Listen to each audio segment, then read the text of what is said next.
Qu'est-ce qui se passe ce soir encore? Encore ce soir quelque chose à la boîte? Sideway? Ouais, Sideway. Faut voir, ça va être cool. Ouais. Bon, t'as ramené ton copain de... Exactement, bah, apparemment il y a une bonne petite surprise. Voilà, petit projet organisé par des gens super, donc on va découvrir tout ça. On est parti, on va aller voir ce qui se passe.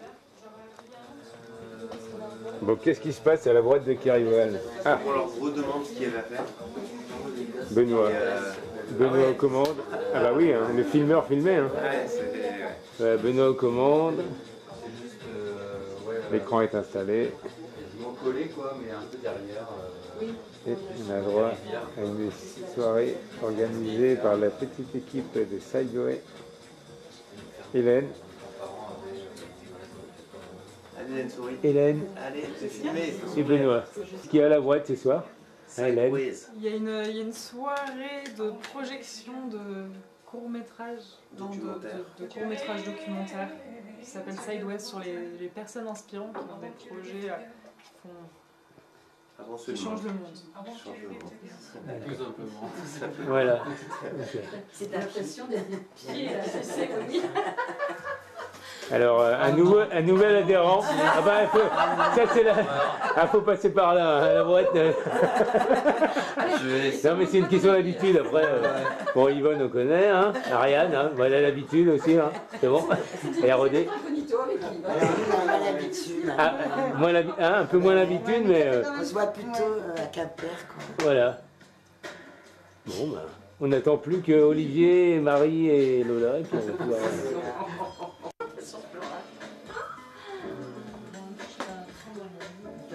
Il y a notre reporter très spécial, donc oui, parce que forcément, il est habitué.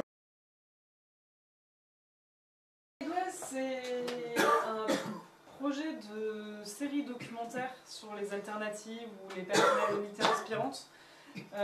Donc nous, on vit en camion aménagé et on va un petit peu partout en Europe. Quand on arrive quelque part, on essaie de découvrir un petit peu tous les projets qui se passent dans les alentours.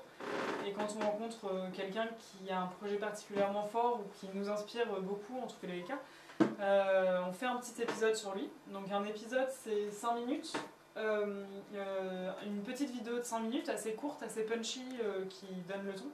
Et pour les personnes qui veulent aller plus loin, parce que en 5 minutes, on n'a pas le temps de tout dire. Donc ça, c'est un épisode, c'est Juan Anton et sa forêt comestible en Espagne. Donc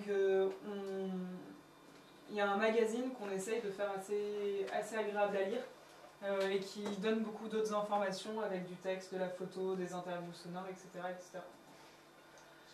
Ça fait 1 an et demi qu'on est sur la route et pour l'instant on a fait 6 épisodes en sachant que le 6e il n'est pas encore en ligne, donc vous allez le voir en avant-première ce soir. Yes. Donc les épisodes, pour vous donner un peu un aperçu des sujets auxquels ils traitent, le premier épisode est... Ouais, non mais vite fait parce qu'on va les voir donc... Ouais, le premier épisode c'est une personne qui a décidé de vivre sans quitter le système monétaire. Non. C'est une personne qui a décidé de vivre en quittant le système monétaire. Le deuxième c'est des personnes qui se rassemblent pour acheter des logements pour les sans-abri. Le troisième c'est l'autoconstruction d'éoliennes. Et le troisième, c'est comment... C'est compliqué, on l'appelait la voie de la sérénité. C'est comment montrer l'importance de couper la voix qu'on a dans la tête et de se parler à soi-même pour être vraiment soi-même. Et pour arrêter de croire en des choses de la société. Pour ceux qui connaissent un petit peu le bouddhisme, c'est très proche de la méditation. C'est la même chose que la méditation, en fait, c'est couper cette petite voix qu'on a dans la tête et qui en fait plein d'autres choses, tout sauf soi-même, c'est-à-dire que c'est les médias, l'éducation qu'on a eue, la culture, etc. Et donc essayer de couper ça pour être vraiment soi-même et faire ses choix vraiment selon soi-même. Le 4e, c'est autoconstruire des éoliennes. Le 5e, c'est sur une forêt comestible, donc un écosystème complet qui produit de la nourriture sans avoir à travailler.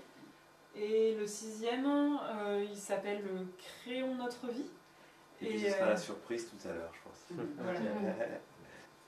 Sideway, ça se résume pas à la série, puisqu'en fait, on se veut nous aussi un minimum alternatif. On essaye en tout cas. On essaye.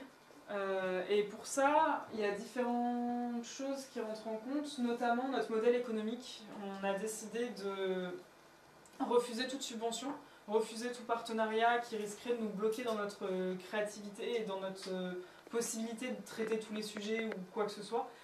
Et c'est pour ça qu'on a choisi de baser tout notre système économique sur l'économie du don et de collaboration.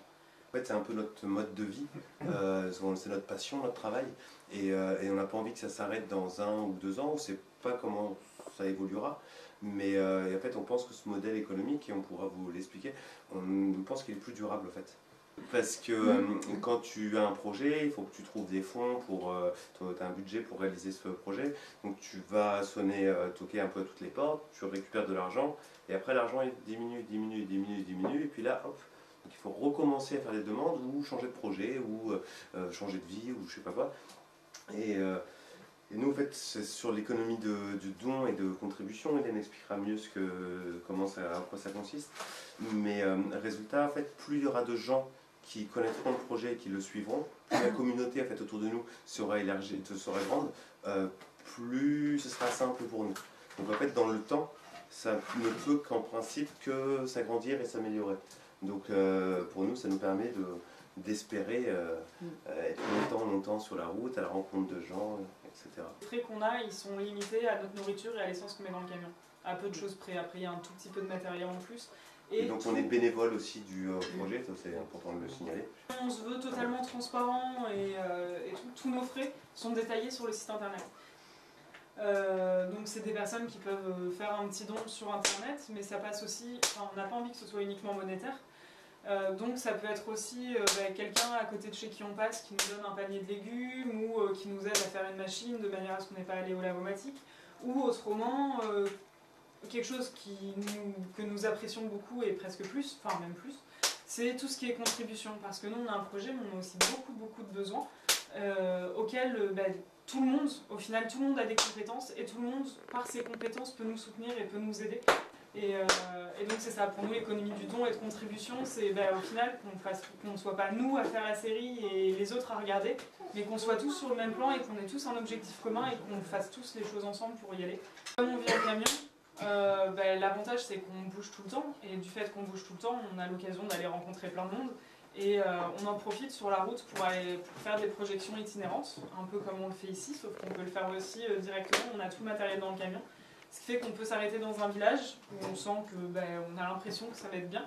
On s'arrête sur une place de village, on met l'écran sur le camion, on sort notre potager itinérant qu'on a à l'intérieur du camion, j'en ai pas encore parlé. Et on met des nattes par terre, on met une petite table, des petits trucs à lire, et on offre du thé, on va toquer aux portes, on va discuter, et on propose une projection pour le soir, et les gens qui ont envie de venir, ils viennent. Et l'idée c'est, comme j'espère que ce sera le cas ce soir, comme les vidéos sont courtes, on projette les vidéos, mais c'est surtout discuter de tout ce qui est possible, des alternatives. On se sert des vidéos pour voir comment on peut avancer vers un monde plus juste, plus solidaire, plus humain. Et comment on peut agir à notre échelle. Et comment on peut agir à notre échelle. Après ces projections, et ce que c'est important, c'est la même chose que sur le site, mais là en réel. Donc les gens sur le site peuvent apporter aussi leurs compétences, nous contacter, et puis on a un échange des compétences et tout. Et pendant les projections itinérantes, souvent à la fin, et donc ça peut être le cas ce soir, on peut aussi proposer ce soir, on propose de rester une journée de plus et faire des partages de connaissances, qui permet aussi de renforcer les liens. Si on reste le lendemain et qu'en plus on partage des choses, c'est chouette. Et ça, voilà. Strictly moneyless. Vivre sans argent. Et donc là, je voudrais faire une toute petite parenthèse par rapport à cet épisode, où on le fera quand on le choisira. Ouais. Le 2, qui est Achètons des logements ensemble pour loger les sans-abri. Si vous voulez pas choisir, moi je regarderai bien. J'aurais filmé. Une provocation, ça marche. Donc le papy espagnol. C'est super gentil, merci. Oh, génial, c'est le pas. Attends. Ouais, c'est parti.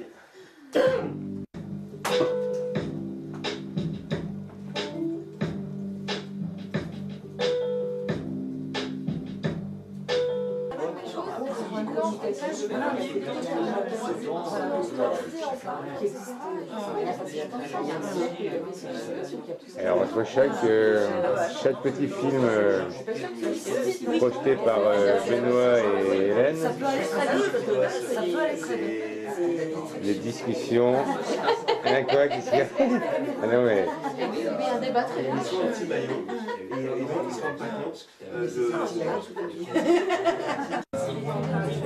Bon ben on a regardé les 5 courts-métrages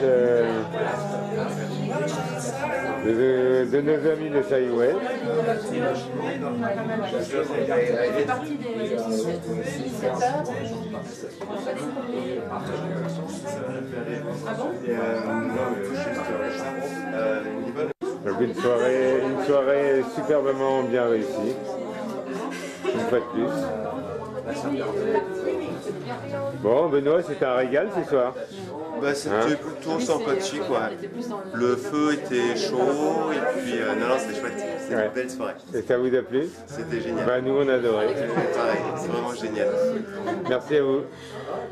Hélène, merci à vous. Merci à vous, clairement. Merci à la boîte. Bon, bah, non, merci à vous surtout.